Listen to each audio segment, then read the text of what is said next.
G'day, ZiggyD here, and welcome back for the Day 5 guide for my 7-day Beginner's Arc Witch project. I've been going to take a bit of a break from mapping in this episode just to show you guys some examples of how to remain flexible with your builds. I'll give you guys some specific examples of how to be flexible with this build that you guys can apply that are following the Arc Witch.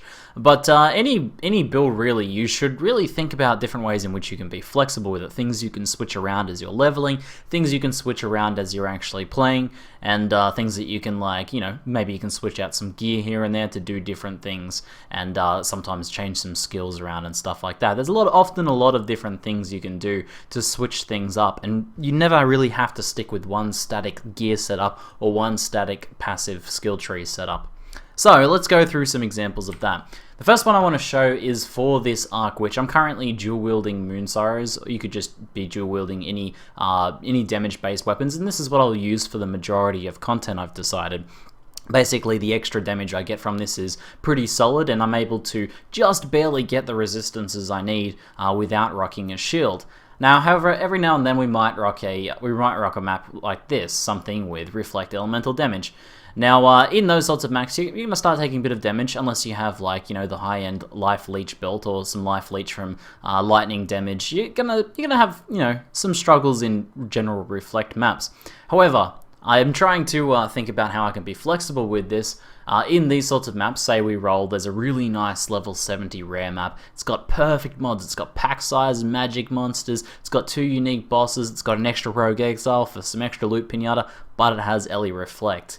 So what I do in this map, then I just go, alright, well, I've got this Sephel's Frame just ready here, and then whenever I'm tackling that sort of content, I can simply switch out these guys here and simply drop in my skills into the Sephel's Frame and rock this setup instead. So I lose a little bit of damage from that map, which coincidentally also helps deal with Reflect, but most importantly, I get some block chance applied to spells, which helps prevent some Reflect, and then I get the increased maximum resistances. I get 4% additional max lightning resistance. So that's a real big boost for those reflect maps, and I'll basically have no problems in that map whatsoever. So that's just one example of, like, some basic gear switching, just like switching out sacrificing a little bit of damage to get some more survivability in maps that require that. And that's something you might want to do in most content in hard. If you're playing this character in hardcore, for example, you might want to run Sephel's Frame most of the time.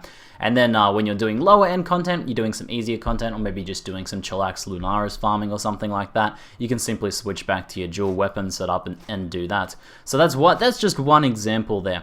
Another thing I could do to remain even more flexible is something like, I'm using currently a Prolif Arc Totem, so I have Arc linked to Spell Totem, Lightning Penetration, Elemental Proliferation.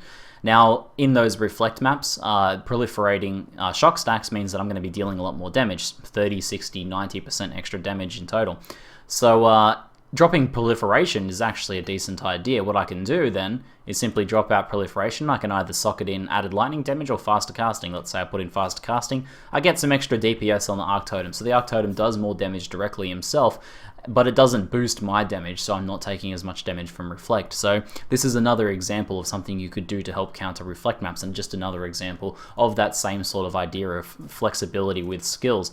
There's a lot of different things like this. On my Righteous Fire Marauder, for example, when I was doing Atsuri, I'd switch out my normal rings for Comb Signs to get endurance charges, or I'd switch out some of my other skills that I didn't need in Atsuri for things like increased duration and Mortal Call. And you could indeed do things like this on that. If you're doing some really high-end content where you really want to prioritize survivability, maybe you switch your chest out, get rid of your your Spell Totem. Maybe you don't want to do that. Maybe you run a Decoy Totem and then Immortal Call or something like that instead.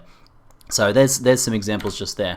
Now let's talk about the passive tree. The first one I want to talk about is one that I think a lot of people overlook, especially beginners when they're leveling, and that is these resistance nodes scattered around the tree. There's a lot of different nodes like this. There's this cluster just here, all resist lightning and fire. We've got all resist lightning and cold. And we've got some more down this way. You know, there's 4 of these around the tree, just around the middle of the tree there. Then there's also ones like Sentinel. There's these resistance nodes here by Scion.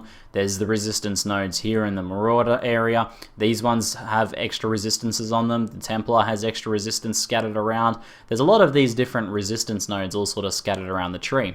Now, these are not things you want to plan in your finalized build. Most builds should get pretty much the majority of their resistances on gear, and it's very easy to do so. It's very easy to cap resists on gear at endgame once you're starting to get into decent, decent gear sets. But while leveling, and sometimes when you're getting into endgame, when you're kind of working with a bit of a budget and you don't have perfect gear, it can be helpful to pick up a few of those resistance nodes and then just respec out of them later. This is another example of flexibility, feeling free to change around the tree like that.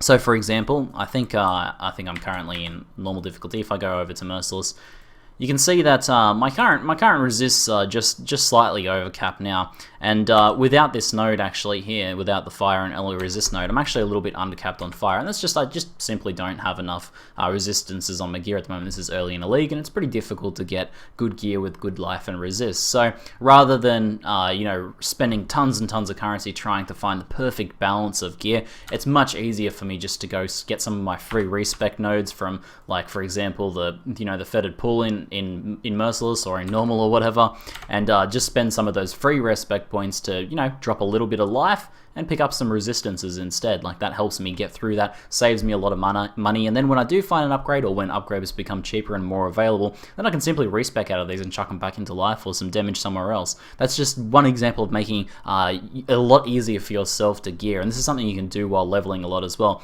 If you're traveling through this area, like a lot of builds do, then you can easily duck in and grab these 3 18% nodes there in addition to Sentinel. That's a ton of resistances, and that'll like cap you in normal or in cruel. So that's another example there of really easy sort of flexibility you can incorporate in, and then basically for free respec out of it at a later date. Now, on a similar note, when I'm leveling, I'll often pick up, like for example, I picked up this life cluster pretty early on, but now I'm pretty tanky for the content I'm doing at this point, so I used some more of my free respecs and instead switched that out and picked up a little bit of extra cast speed and picked up the extra static blows node, so dropping some life temporarily to be able to get some more damage, and then I can spec back into that life later.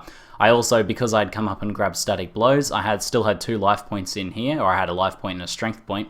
And what I did was, this Purity of Flesh node is available just here. That's like 26 life with some extra chaos resist. Dropping 1 8% and 30 strength temporarily to pick up these instead is like a big boost at that exact time. This is a strategy I employ a lot in hardcore, because you want the best possible set of nodes for your current level at all times, basically, especially if you're about to go into something difficult. Like, often when I'm going into Cruel Dominus, which is one of the biggest hurdles in the game for most leveling characters, I'll drop some less efficient nodes if I have access to some more efficient nodes, or even drop some damage nodes. For example, early on when I was leveling, I picked up this Lightning Walker cluster just here, but later on I need a little bit more survivability, so I just dropped it and picked up some extra life temporarily. And then you can shift all these things around, so always feel free to shift like some damage and some life around depending on your current needs. Like, maybe you need a little bit more life for the next point, it's a bit hard, so you can just drop some damage and pick up some life. That's just another example there of being flexible. I really want to hammer this into you guys, because this sort of flexibility will make you a better player. It will make you a better player. And then another one here I just want to say, which is a little bit more specific to the build, and this is kind of an interesting example of combining changing gear with changing passive tree. Now, currently in my spec and in the planned out tree, I've picked up the static blows cluster. So there's 2 10% chance to shocks for a total of 20% chance to shock. This is a pretty big damage boost, and it is pretty significant for the build. However, you can do something once you have a bit more currency, once you're getting later in the end game, once you're starting to sort of move into perfecting or finalizing your character. You'll do things like pick up quality gems. Now, quality arc at 20% gives 20% chance to shock enemies. So once I've leveled this up, this is currently leveling, it's 15. Once it reaches like 17 or 18 or something like that, I can switch that out for my current arc that's on my spell totem. Now, in doing so, I gain 20% chance to shock that I don't currently have.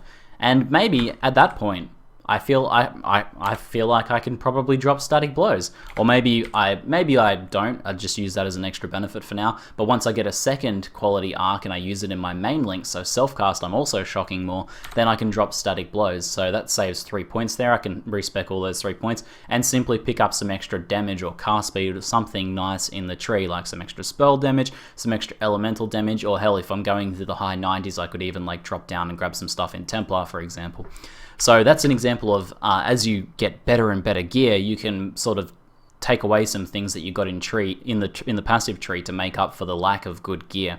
So there's a lot of examples in that, and I encourage you guys to use your creativity and to think about what can you drop from the passive tree, what can you trim for the passive tree, to get more raw power later on once you get better gear, and that's just one example there. So anyway, hopefully you guys found this helpful for both the build and just for your planning and playing of characters in the future. If you guys have any questions, leave them in the comments below. That's it for now. I'm ZiggyD, and thanks for watching.